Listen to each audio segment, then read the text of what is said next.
Stay away from negative people. There is a kind of poison that enters your soul not through food or drink, but through words, tone, presence. It seeps in quietly, through sighs, complaints, and cynicism, and if you're not vigilant, it makes a home in you. Negative people are not simply sad or struggling.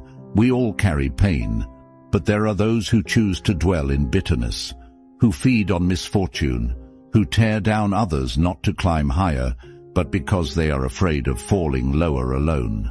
Epictetus once warned, "Avoid fraternizing with negative people.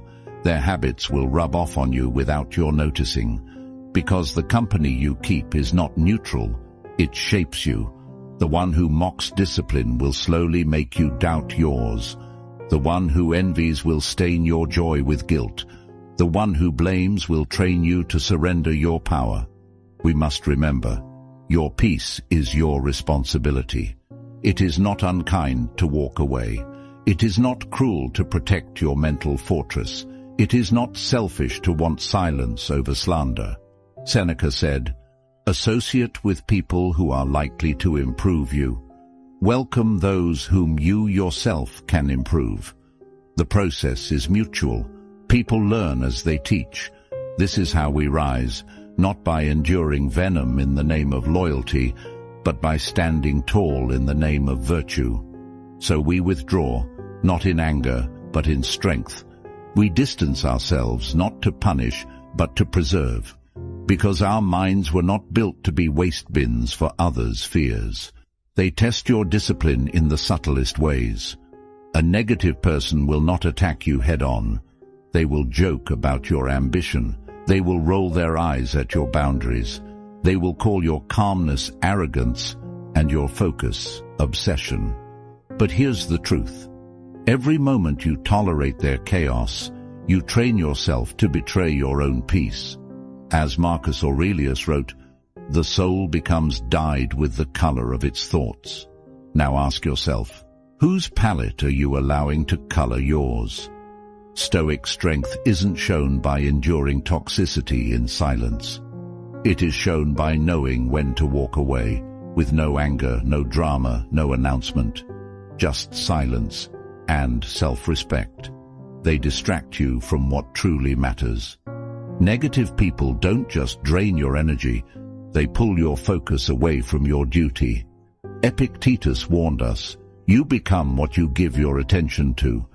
When you spend your time responding to petty drama, complaints, or envy, you abandon the one thing you can truly control, your own mind. They don't have to destroy you directly.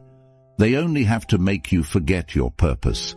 Stay guarded, not because you're weak, but because your mission is too sacred to be interrupted by noise.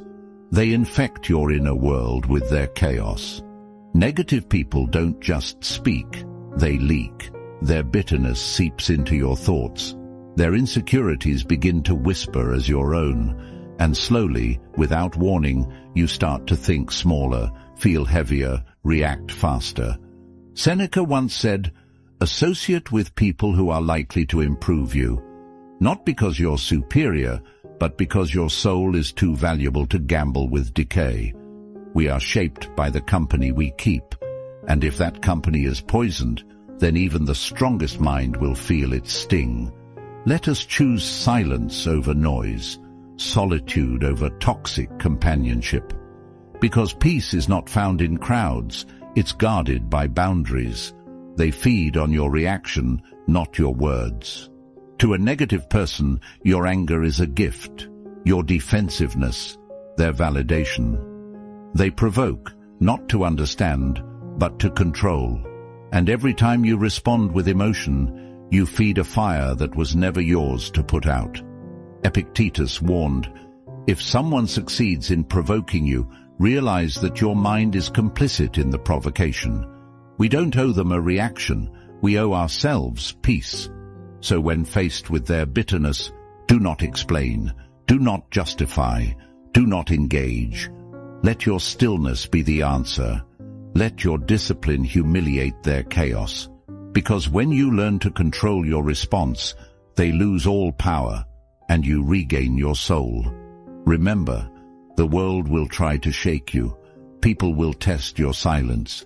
But we, those who choose stillness over chaos, we don't react. We respond with discipline.